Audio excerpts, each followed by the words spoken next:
Yeah. I guess my one thing is data analytics as applied to real estate. I think Hmm. that's probably my superpower.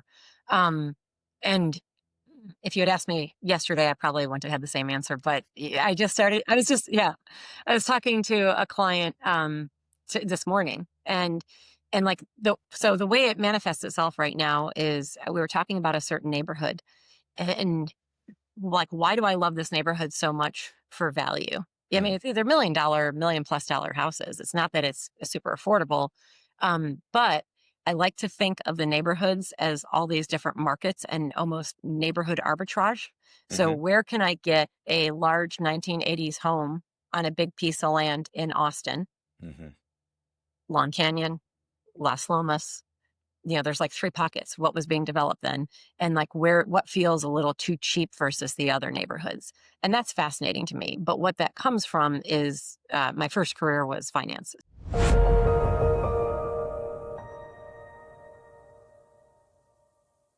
When you said you weren't a good student, how did Mm. that make you feel?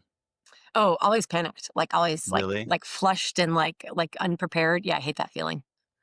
I Yeah. think for me, when I was, because I was also not a great student until I got to college and I was diagnosed with ADHD. I got on the meds and went literally, I mean, it was like in one semester went from a 2.0 average to like a 3.8. And That's amazing. I just remember sitting there reading, being like, oh, this is how information is retained. Like this must be what it's like to do these things. And if you just know this, like what I wouldn't give to know that from when I was younger, Oh my instead of gosh. because the what you heard was you're not living up to your potential. Yep. You're not trying hard enough. Yep. You got to try harder. So it's like, oh, you're lazy. So like you just work harder instead Yep. of like knowing what the issues are so you can know your tricks.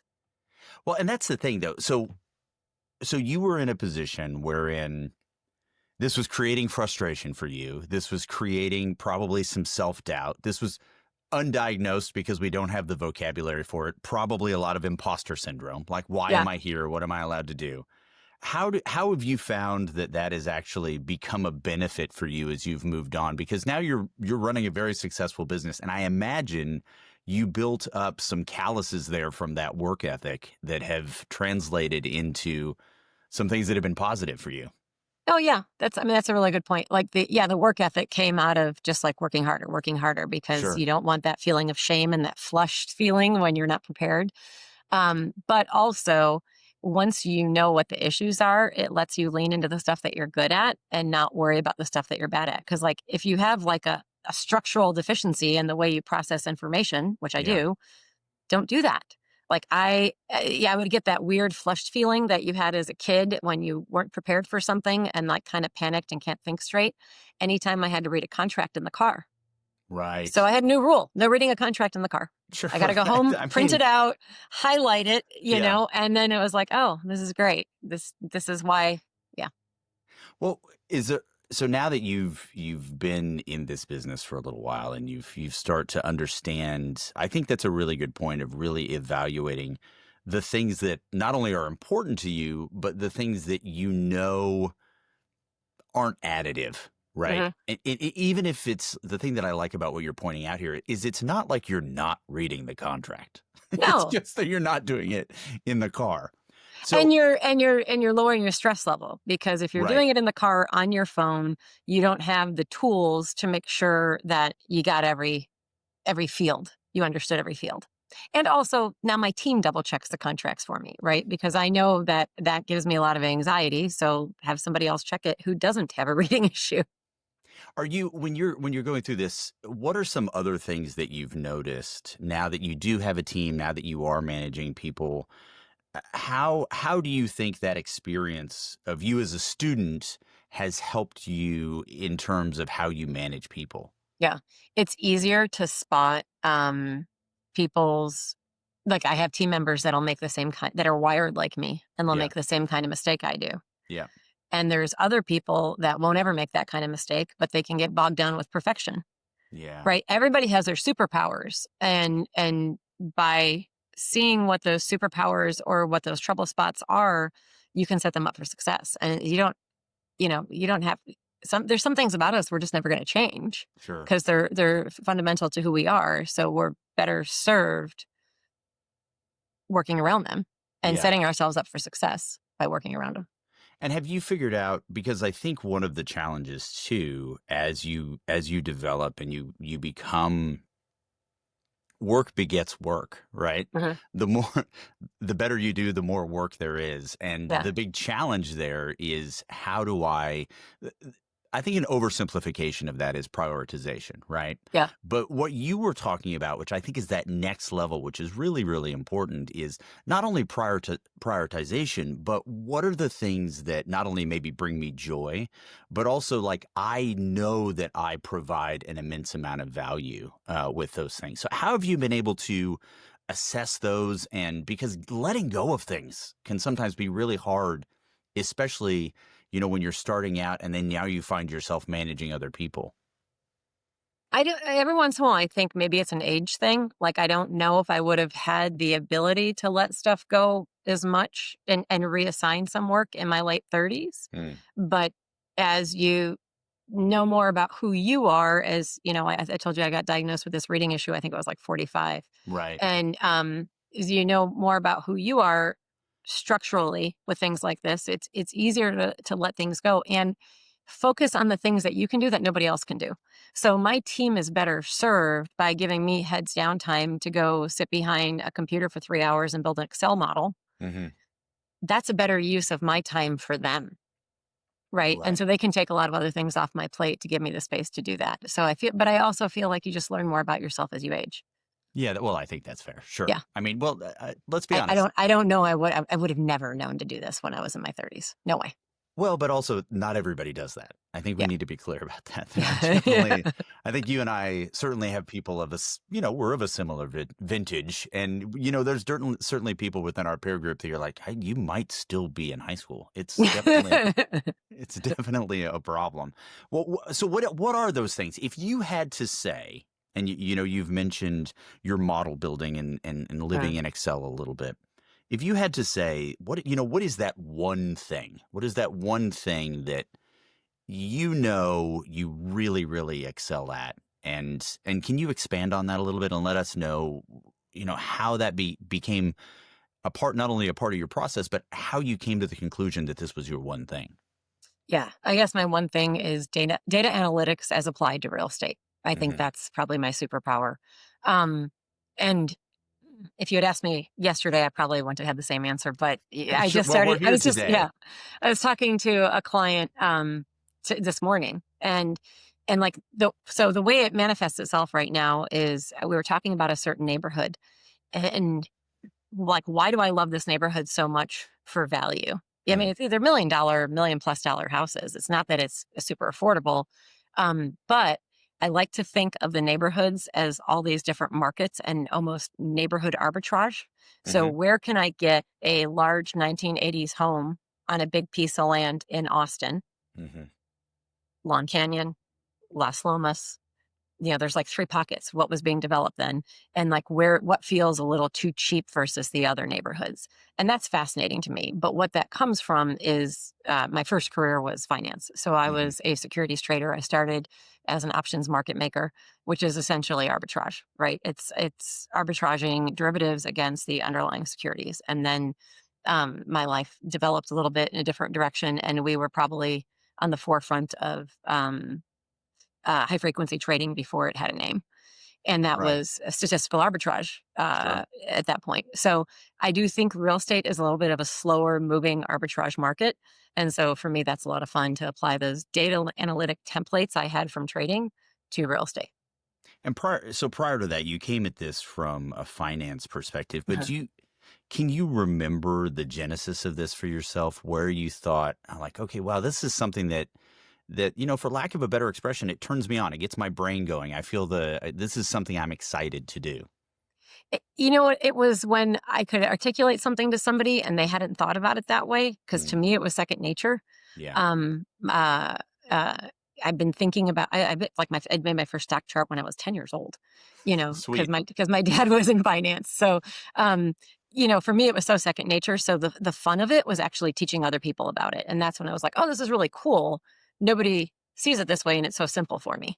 Right. When you've been banging your head against a wall, reading books in at UT and in a humanities program, and it takes you too long to read because you can't read well and you're a subpar student, and you finally find that thing that you can explain to people and it gels for them and you have something to teach them, it's kind of cool. Well, I think it's interesting that you mentioned that because there are a lot of people that for whatever reason push up against the thing that is either easy or they're good at because it may not be something that is either valued Hmm. culturally or professionally, and they carry on in that struggle. And that's not to say that we shouldn't challenge ourselves and things shouldn't be difficult because they can be sometimes. But that recognition for you, I think, is noteworthy because what you found there was, look, I'm first of all, to sign up for a humanities program is voluntary. So, so you knew Especially you when you didn't know you had a reading problem. exactly. So you went into this. You went into this with an undiagnosed deficiency in the processes of performing this task, and yet you still wanted to do it. So there was Mhm. something in that that gave you some level of joy, whether the Yeah. storytelling or the artistic aspects of it. So there was something there for you. So I imagine letting that go or even branching off in a different direction must have been difficult. Uh, it it was, but it was very organic the way it happened. You know, Sure. I graduated from UT and I thought I was going to go to law school because that's what everybody did from this program is go to law Which is a school. lot of reading, Jen. There's a lot of Just let you reading. know I'm in like, advance. yeah, Yeah. like thank God. Right. Right.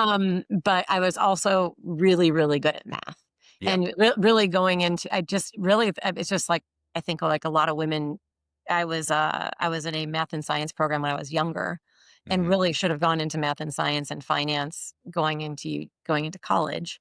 Um, but I didn't have anybody to kind of help me guide. My parents had not gone to university, so I didn't have anybody to kind of help me navigate that. And so I went with a thing that felt less scary, which Yeah. was humanities, rather than going into a business program or a math and science program because math at the college level just seemed scary.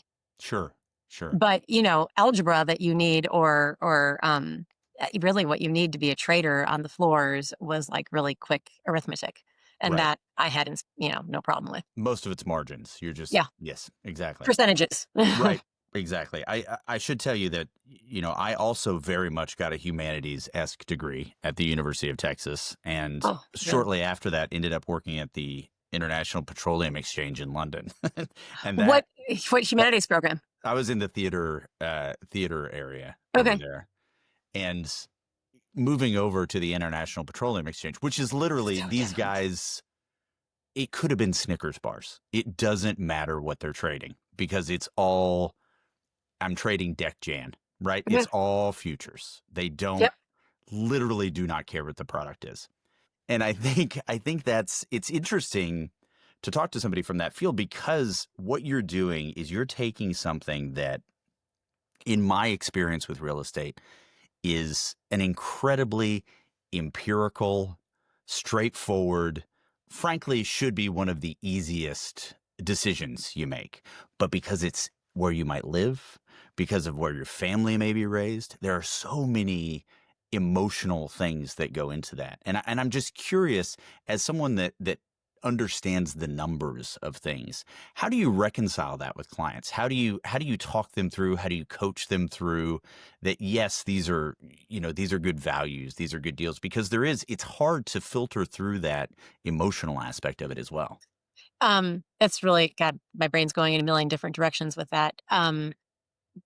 One of the things I think is interesting about real estate is it should be very easy to break down, like a derivative, Yep. like an exotic derivative, but it's not standardized. So, like Yep. you think about like all these the tech front of real estate wanting to create really an exchange for real estate, Yep. right? There's probably a lot of money to be made if they can remove agents from real estate. That's kind of like an underlying goal of the tech in the last 10, 15 years in real estate, but you can't because it's not a standardized product. Yep. Every one share of IBM is just like any other share of IBM, but two houses in Barton Hills are completely different. They could have different foundations, different plumbing issues, different elevation problems, and if you standardize the rest of the process, if you have a checklist that you work through for due diligence for buyers, and then you can break it down to, okay, well, here's the cost for all the different inspections they've had. Now you create some room around that for the emotion, Hmm. but you've taken what can be concrete and made it concrete. Yep.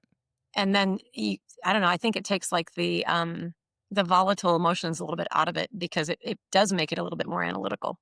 Yeah. I think that that has to be, I, I feel like the the role of an agent in this, because this is obviously, you've highlighted something that is very interesting in the sense of the way that you approach the work, obviously Mhm. from an analytical point of view, and trying to democratize that is the catchword that a lot of technology is using. Uh-huh.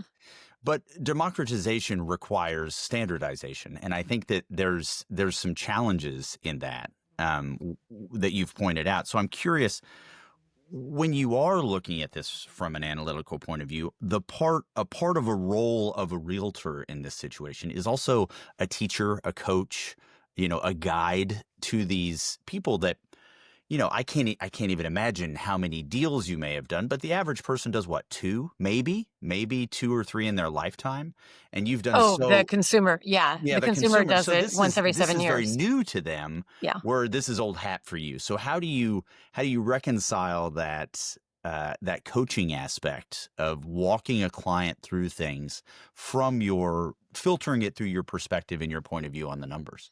Yeah, I really like the using the systems and to create structure for them so they feel secure, but the other benefit of it is that we feel secure, Yeah.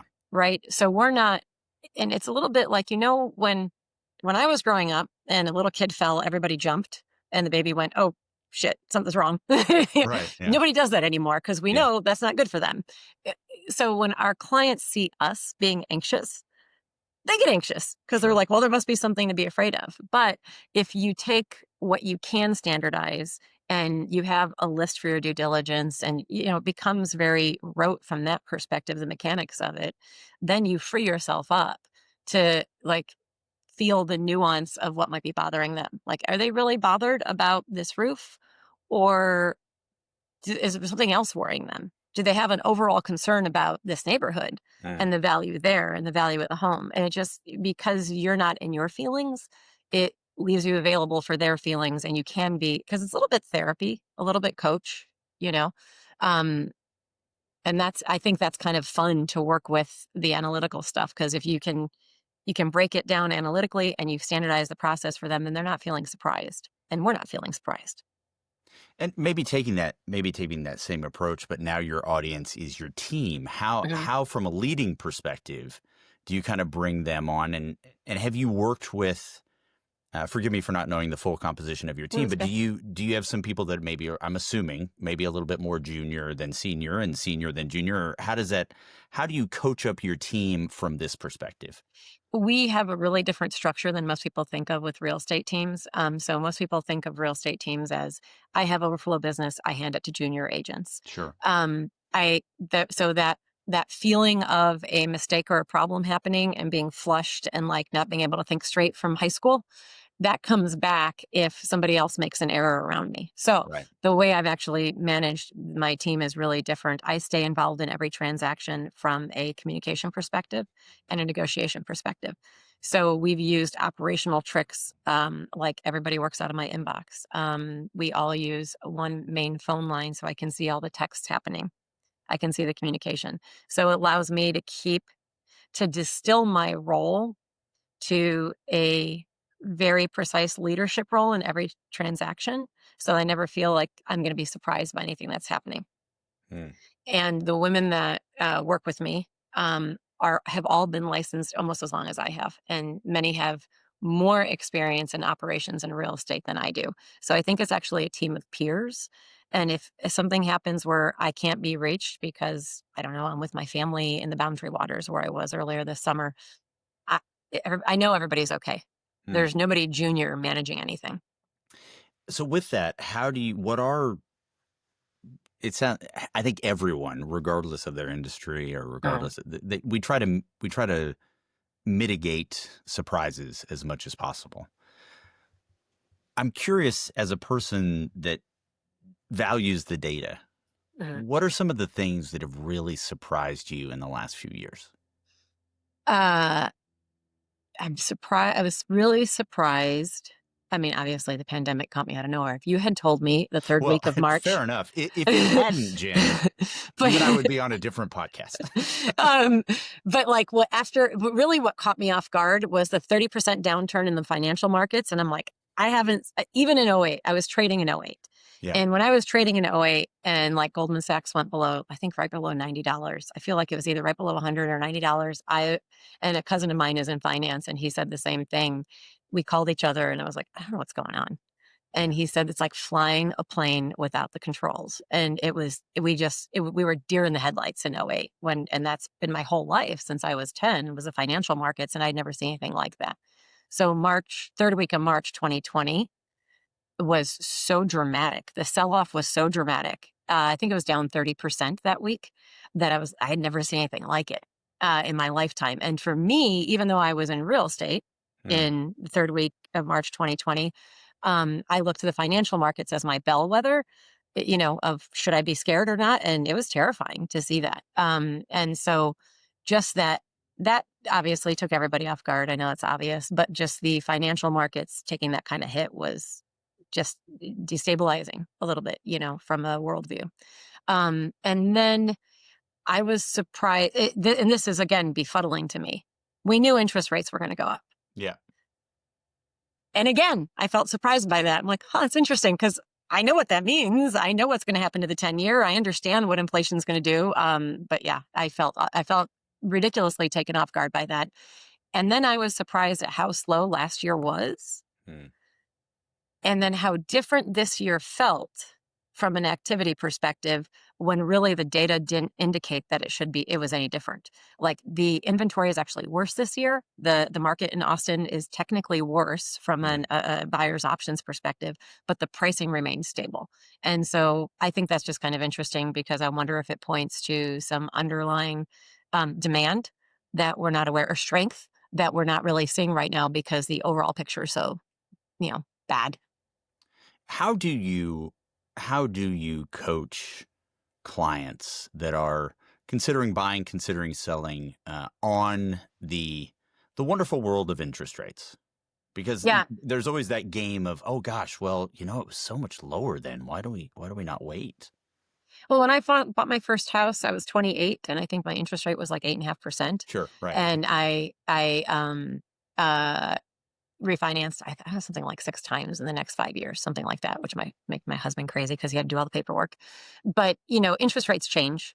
Um, we shouldn't see interest rates below 4, in my opinion, unless there is a economic shock that the Fed is trying to create liquidity to ameliorate, right? So that's why you see interest rates at that level.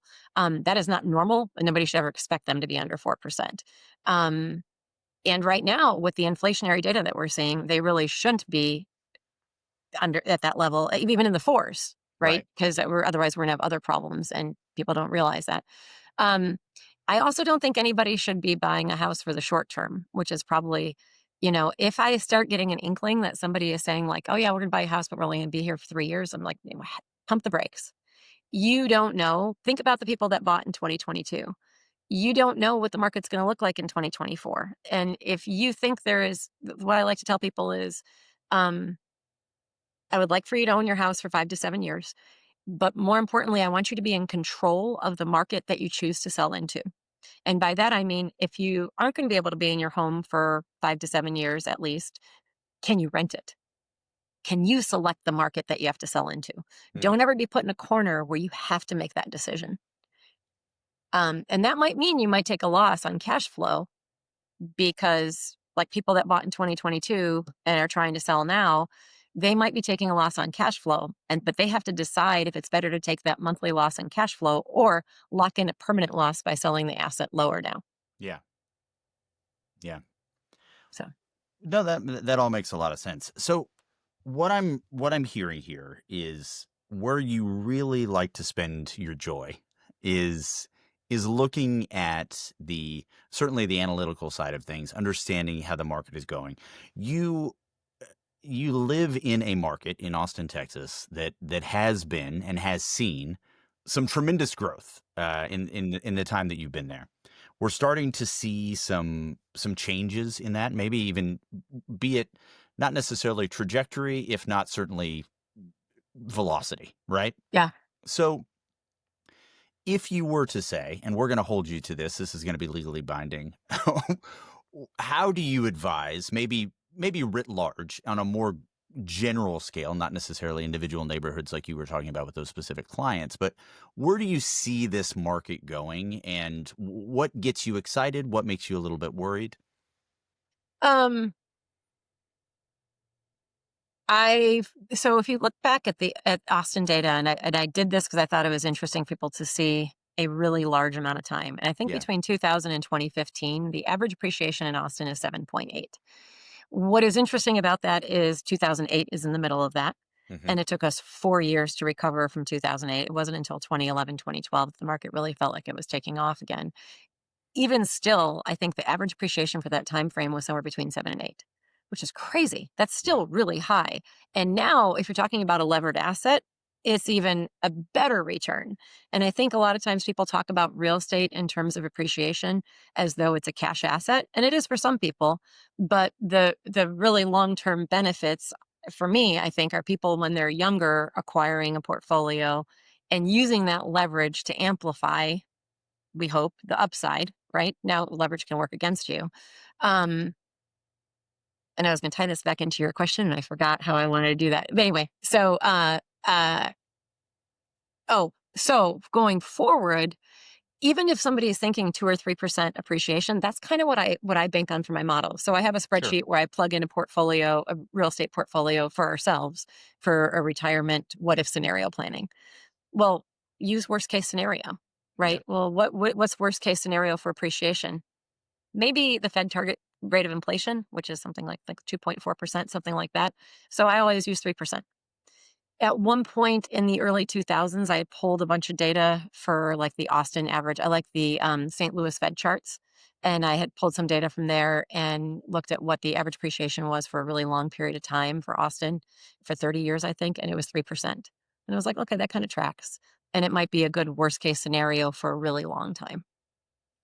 I don't know. Maybe I'll be surprised and the Austin market will be down over the next 5 to 7 years. But I feel like if I'm planning on 2 to 3% appreciation, I probably won't be that disappointed. Yeah, no, I think that's totally fair. How so now let's say, for example, that you were y- a keynote speaker and you were brought in to talk to some folks that are just getting started in this business. Yeah. Knowing what you know now, what are a couple things, two, three things that you would really suggest that they focus on? Realtors getting into the real estate business, you mean? Yeah, let's go with that. Okay. It's Not not consumers necessarily building. professional dance, but let's just focus on the real estate aspect of things. Yeah. Um, I still think for investors, for young investors getting into real estate, I still think the long game makes sense if they're young enough. I think there's definitely a investment horizon timeline component to real estate.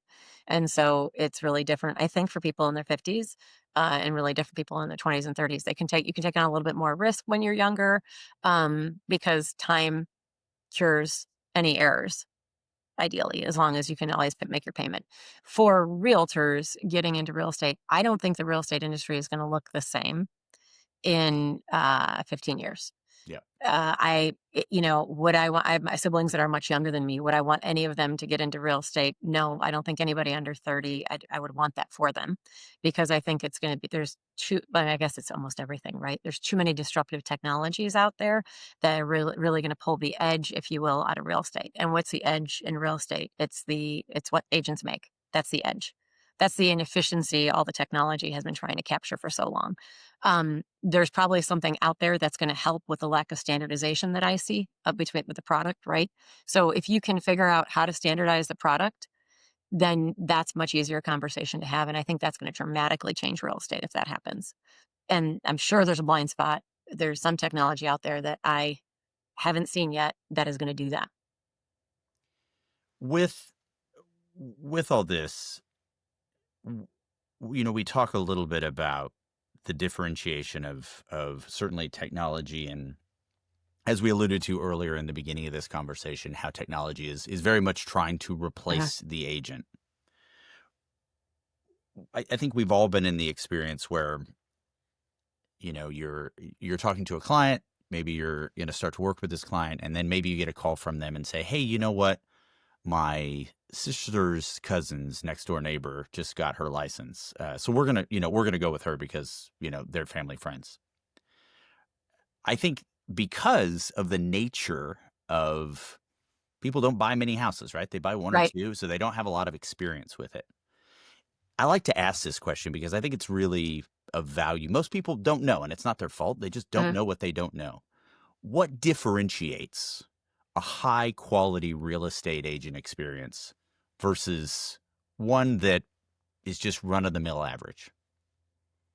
I think experience, right? Data points in any field.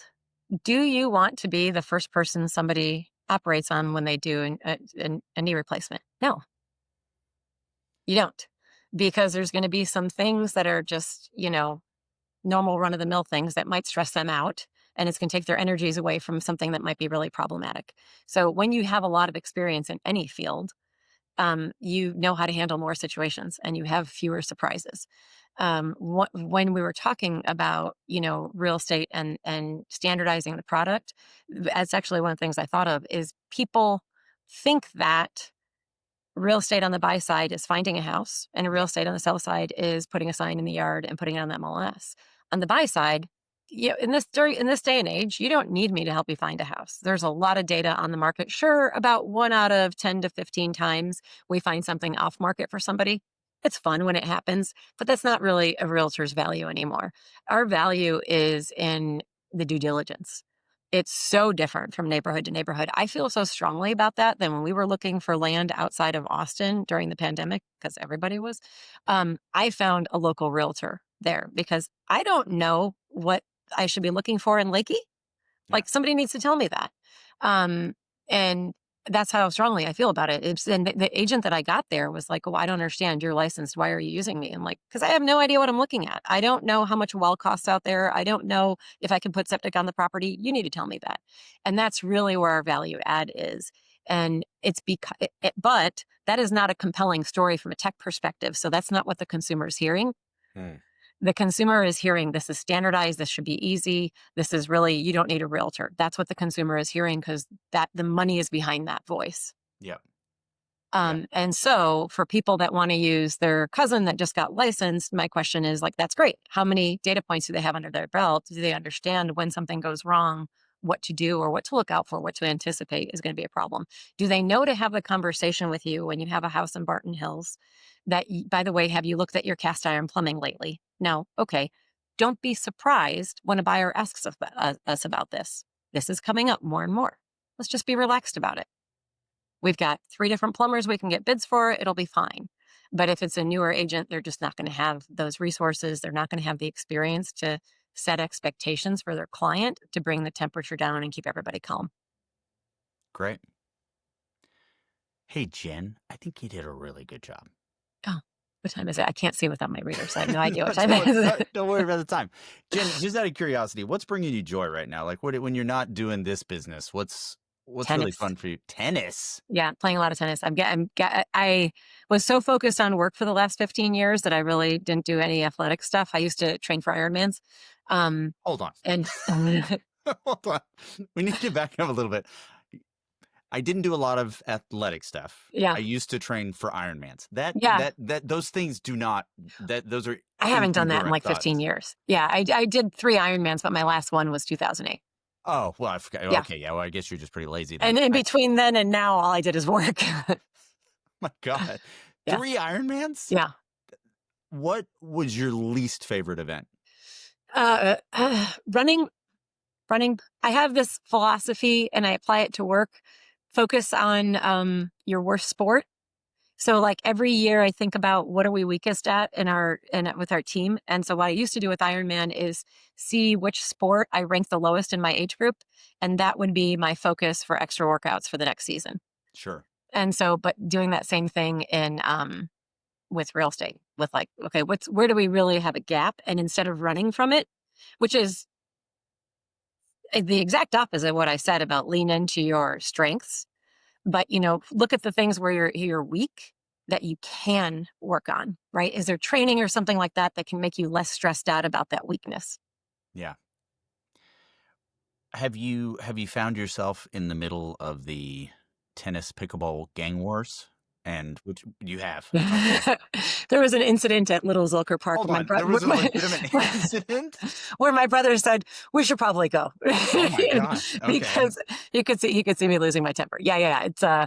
But I've joined a place where there's mostly just tennis, so it's Oh, great. okay. Good. So we Yeah. got rid of the riffraff of pickleball. I wonder, and we're never going to know the number on this, but I wonder how many clients you just lost who Yeah, are from pickleballers. pickleball. Actually, I have a bunch of friends that are trying to get me to play Oh, pickleball I with them, see so how I this is think I'm going. gonna make the Really try. nice recovery. Really solid work. No, I have a good friend. Well, because nobody wants to play tennis. All my friends only want to play pickleball. What is So it about tennis you like so much? just getting better at the low probability shots, the math of it, yeah, that gamesmanship part of it. That's very cool. Yeah, Jen, thank you so much for doing this. yeah. I really do Thanks. appreciate Thank your you for time. asking. Yeah. Oh, no, no, of course. This was of great value to me, and I can only imagine to everybody else. But, Oh yeah. Now it's slightly terrifying to think about other people. I'm like, what did I say? You well, know? the good news is it's going to go on the internet, and Yeah. Nobody sees it. that's a short lifespan. The Yeah. half life on the internet is really, really small. So I'm sure you'll be totally fine. Jen, thank you so much. I really do appreciate you being here. Yeah. Thank you so much. Bye bye.